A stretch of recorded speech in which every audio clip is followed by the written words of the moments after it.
हरिओम, जय शंकर, जय माता दी। आप सबको पंडित विशाल का हार्दिक प्रणाम। कल अगस्त 7 तारीख रविवार का दिन है। पंचमी है, कल नाग पंचमी है। राहु काल 4:30 बजे से 6 बजे तक रहेगा। उत्तराषाढ़ नक्षत्र है कल। आपको बता दूं, नाग पंचमी के दिन क्या किया जाता है। नाग पंचमी के दिन हमारे सनातन धर्म एवं हिंदू धर्म ग्रंथों में नाग देवता को प्रत्येक पंचमी तिथि का देवता माना गया है।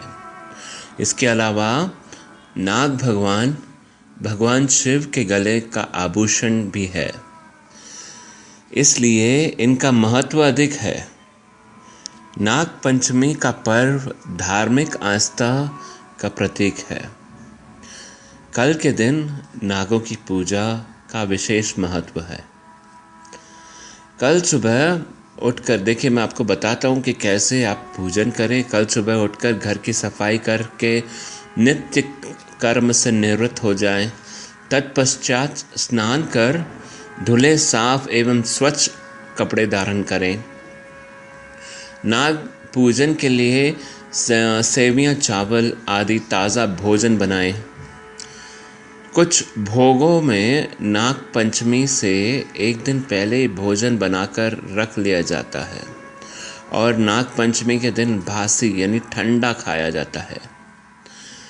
इसके बाद दीवार पर गेहूं पोतकर पूजन का स्थान बनाया जाता है। फिर कच्चे दूध में कोयला घिसकर उससे गेरू पूती दीवार पर घर जैसा बनाते हैं और उसमें अनेक नाग देवताओं की आकृति बनाते हैं। कुछ जगह पर सोने, चांदी, काठ व मिट्टी की कलम तथा हल्दी व चंदन की स्याही के अथवा गोबर से घर के मुख्य दरवाजे के दोनों बगलों में 5 फन वाले नाग देवता अंकित कर पूजन करते हैं। सर्वप्रथम नागों की बाम्पी में 1 कटोरी दूध चढ़ाया जाता है। फिर दीवार पर बनाए गए नाग देवता की दही, दुर्वा, कुशा, गंध, अक्षत, पुष्प, जल, दूध, चावल आदि से पूजन कर सेवियां मृष्टान का भोग लगाते हैं। इसके पश्चात आरती करके कथा का श्रवण करते हैं। नाग देवता की पूजा का लाभ देखिए, देश के अलग अलग प्रांतों में नाग देवता की अलग अलग तरह की पूजन से संपन्न की जाती है। नाग देवता के पूजन करने व इनके मंत्रों का जाप करने से कभी कभी घर में सर्प प्रवेश नहीं करते। नाग देवता का मंत्र है ओम कुरु कुले हुम फट स्वाहा के जाप से नाग देवता प्रसन्न होते हैं और उनके काटने से मृत्यु नहीं होती। और कहा जाता है कि नाग देवता भगवान विष्णु की शैया में है, तो इसलिए यह पंचमी तिथि नाग देवता को समर्पित है। आइए हम भागवत में प्रवेश करते हैं। बोल श्रीमद् भागवत भगवान की जय, श्री कृष्ण कन्हैया लाल की जय। आइए, कल नारद जी का विख्यात मैंने आपको बताया था और आगे की कथा यह है कि नारद जी व्यास ऋषि से कहते हैं कि मेरे गुरुदेव ने लाला कृष्ण का ऐसा वर्णन किया। मैं बालक था, मेरे मन पर इसका बहुत प्रभाव पड़ा। मुझे कथा में अतिशय आनंद आ रहा है। परमात्मा बालकों से प्रेम करते हैं। प्रभु के दरबार में बालक को तुरंत प्रवेश मिलता है। जिसका हृदय बालक के समान निर्दोष निर्वाकार है, वह परमात्मा को बहुत प्रिय है। गुरुदेव इस तरह कथा करते हैं। मुझे कथा में ऐसे आनंद आने लगा कि मैं खेल कूद सब बंद हो गया। इसके बाद में मैं कभी भी खेलने नहीं गया। कथा में बहुत आनंद आने लगा।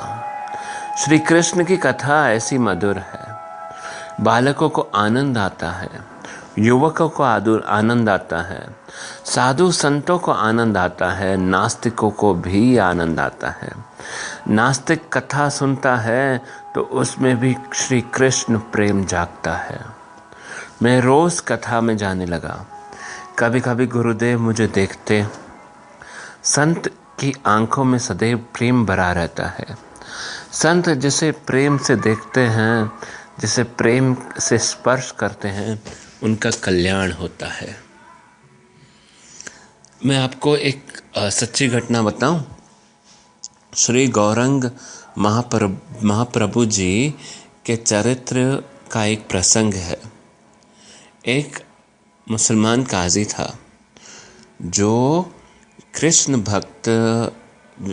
भक्त कीर्तन करते हैं ना, जो वह उसे नापसंद करता।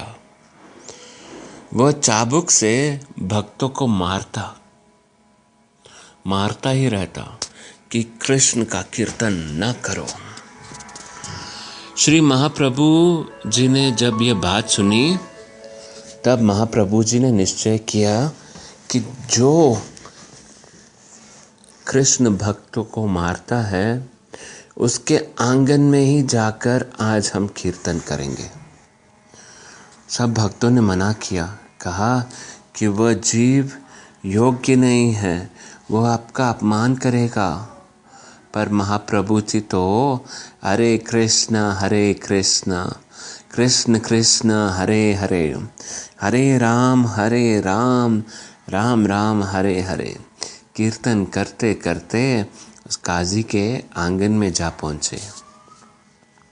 वह पापी जीव उन्हें मारने के लिए दौड़ा। देखते जैसे ही मारने के लिए दौड़ा, जैसे ही वो मारने के लिए पास आया, वैसे ही प्रेम अवतार चैतन्य महाप्रभु जी ने उसे गले लगा लिया और उनका स्पर्श पाकर काजी को भक्ति का रंग लग गया। उसका हृदय द्रवित हो गया। वह भी पागल होकर हरे कृष्ण कृष्ण कृष्ण हरे हरे, हरे राम राम राम हरे हरे गाने लगा।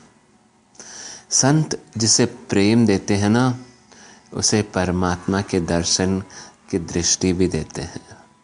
संत जिसका स्पर्श करते हैं, जिसे देखते हैं, उसके रोम रोम से परमात्मा के नाम का जप प्रकट होते हैं। संतों के श्रीअंग नाममय होते हैं।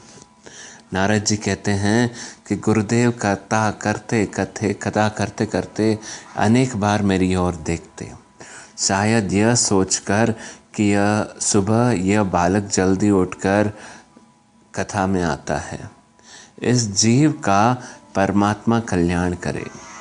संत बुद्धि से सुधारते हैं, भक्ति का रंग लगा देते हैं। संत संसार का यानी लौकिक सुख नहीं देते। संसार का सुख तो जीव अनेक जन्मों से भोगता रहा है। संसार का सुख भोग से कहाँ शांति मिलती है। संत सच्चा सुख देते हैं, सच्चा आनंद देते हैं। एक दिन गुरुदेव ने मुझ पर कृपा की। नारद जी कहते हैं, इसकी मुझे याद आ रही है। उत्सव का दिन था। अनेक साधु महात्मा पधारे थे। सुबह से ही मैं उनकी सेवा कर रहा था। दोपहर के 2 बजे साधुओं के भोजन के बाद मैं पातलें उठाने के लिए गया। तब गुरुदेव वहीं विराज रहे थे। संत का प्रेम शुद्ध होता है।